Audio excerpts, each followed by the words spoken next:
کہنے لگے آپ 19 میں آئے تھے، 2019 میں میں ایک دکان پہ ملازمت کرتا تھا چھوٹی سی، اور خطرہ یہ رہتا تھا کہ وہ ملازمت کرنے والا دکاندار جو ہے وہ مجھے کہیں فارغ نہ کر دے، یا وہاں دن رات مسائل ہی مسائل تھے، مشکلات ہی مشکلات تھیں، پریشانیاں ہی پریشانیاں۔ آپ نے مجھے دو چیزیں بتائی تھیں، ایک 129 بار سورۃ کوثر، اور ایک سارا دن چلتے پھرتے سورۃ قریش۔ ہوا کیا؟ منظر کیسے بدلا؟ اس نے جو مجھے نقشہ بتایا وہ میں ذرا بتاتا ہوں۔ کہنے لگا میں نے پڑھنا شروع کر دیا۔ یہ میں بتا رہا ہوں آپ کو، ایک الفاظ کے جذبے ہیں، نعت کے، ایک دل کے جذبے ہیں کہ کملی والے کا کوئی امتی پریشان حال ہے تو پریشان حال نہ رہے۔ میرے آقا کا کوئی امتی ہے، وہ کسی رنگ، نسل، کسی مزاج، کسی مذہب فرقے کا ہے، میرے امتی، کملی والے کا امتی خالی نہ رہے۔ کہا کہ میں نے 129 بار سورۃ کوثر پڑھنی شروع کر دی، اور جذبے کے ساتھ سورۃ قریش پڑھنی شروع کر دی۔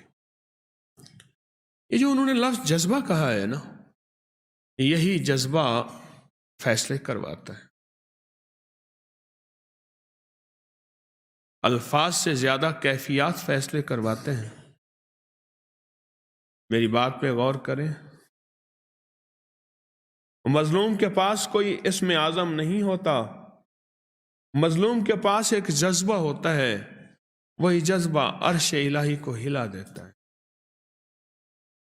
ہمارے پاس الفاظ ہوتے ہیں، کیفیات نہیں ہوتی، جذبہ نہیں ہوتا،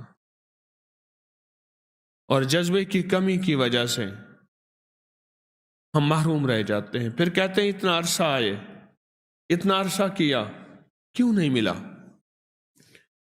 جذبہ جذبہ جذبہ۔ تو کہنے لگے میں نے جذبے سے پڑھا،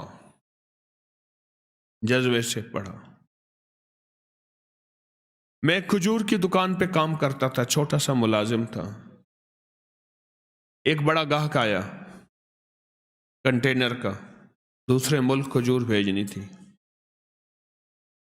تو میرے مالک کے پاس آیا، اس نے کھجور کے جو ریٹ دیے وہ زیادہ تھے۔